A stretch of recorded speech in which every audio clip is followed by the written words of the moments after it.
ಅಧಿವೇಶನದಲ್ಲಿ ಅಮಿತ್ ಶಾ ಅವರು ಸಂವಿಧಾನದ ಮೇಲಿನ ಚರ್ಚೆಯ ವಿಷಯಕ್ಕೆ ಸಂಬಂಧಪಟ್ಟಂತೆ ಚರ್ಚೆ ಮಾಡ್ತಾ ಡಾಕ್ಟರ್ ಬಾಬಾ ಸಾಹೇಬ್ ಅಂಬೇಡ್ಕರ್ ಅವರನ್ನು ತುಚ್ಛವಾಗಿ ಕಾಣುವಂಥ ಅವಮಾನಕರ ಹೇಳಿಕೆಯನ್ನು ಏನು ನೀಡಿದರು, ಆ ನಿಟ್ಟಿನಲ್ಲಿ ಆ ದಿನದಿಂದ ಹಿಡಿದು ನಾವು ಈವರೆಗೂ ಪ್ರತಿಭಟನೆಯನ್ನು ಮಾಡ್ತಾ ಬಂದಿದ್ವಿ.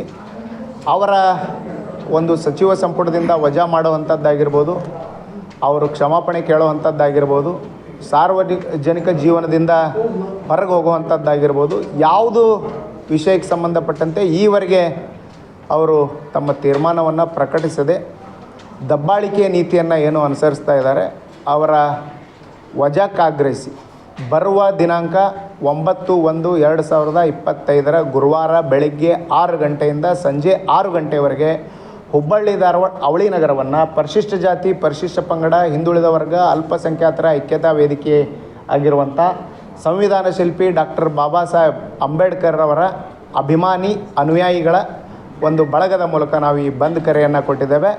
ಈ ಬಂದ್ನಲ್ಲಿ ಎಲ್ಲ ಅವಳಿ ನಗರ ಸಂಪೂರ್ಣ ಸ್ತಬ್ಧ ಆಗ್ತದೆ ಅನ್ನುವಂಥ ಒಂದು ಗ್ಯಾರಂಟಿಯನ್ನು ಈಗಾಗಲೇ ಸಂಬಂಧಪಟ್ಟಂಥ ಎಲ್ಲ ಪ್ರಮುಖ ಸಂಘ ಸಂಸ್ಥೆಗಳು ನಮಗೆ ಭರವಸೆಯನ್ನು ನೀಡಿದ್ದಾರೆ. ಸರ್ಕಾರಿ ಇಲಾಖೆಗಳಿಗೂ ಸಹಿತ ನಾವು ಮನವಿಯನ್ನು ಮಾಡಿದ್ದೇವೆ, ಶಿಕ್ಷಣ ಇಲಾಖೆಗೂ ಮನವಿಯನ್ನು ಮಾಡಿದ್ದೇವೆ, ಜಿಲ್ಲಾಡಳಿತ ಆಗಿರ್ಬೋದು, ಪೊಲೀಸ್ ಇಲಾಖೆಗೂ ಮನವಿಯನ್ನು ಮಾಡಿದ್ದೇವೆ. ಈ ಸಂಬಂಧಪಟ್ಟಂತೆ ಶಾಂತಿಯುತ ಬಂದ್ಗೆ ಎಲ್ಲರೂ ಸಾರ್ವಜನಿಕರು ತಮ್ಮ ತಮ್ಮ ಕೆಲಸ ಕಾರ್ಯಗಳನ್ನು ಬದಿಗೊತ್ತಿ ಅವತ್ತು ಸಹಕಾರ ನೀಡಬೇಕು ಅನ್ನುವಂಥ ವಿನಂತಿಯನ್ನು ಈ ಮೂಲಕ ಮಾಡ್ತೇವೆ. ಮತ್ತು ಆ ವಿಷಯವನ್ನು ಈಗಾಗಲೇ ಸಾರ್ವಜನಿಕರಿಗೆ ನಾವು ತಿಳಿಸುವಂಥ ಕೆಲಸವನ್ನು ಆರಂಭ ಮಾಡಿದ್ದೇವೆ ಮತ್ತು ಗುರುವಾರದವರೆಗೂ ತಿಳಿಸ್ತೇವೆ. ಅವತ್ತಿನ ಬಂದ್ನ ವಿಶೇಷ ಪ್ರತಿಭಟನೆಗಳನ್ನು ಅವತ್ತೇ ನಾವು ವಿಶೇಷವಾಗಿ ಮಾಧ್ಯಮ ಮಿತ್ರರಿಗೆ, ಸಾರ್ವಜನಿಕರಿಗೆ ತಿಳಿಸೋದ್ರ ಮೂಲಕ, ಸಂಘ ಸಂಸ್ಥೆಗಳ ಮೂಲಕ ಅದನ್ನು ವಿಶೇಷವಾಗಿ ನಾವು ಆಚರಣೆ ಮಾಡುವಂಥದ್ದು, ಪ್ರತಿರೋಧವನ್ನು ವ್ಯಕ್ತಪಡಿಸುವಂಥ ಕೆಲಸವನ್ನು ಮಾಡ್ತೇವೆ ಅನ್ನುವಂಥದ್ದನ್ನು ಈ ಸಂದರ್ಭದಲ್ಲಿ ಸ್ಪಷ್ಟಪಡಿಸ್ತೇವೆ.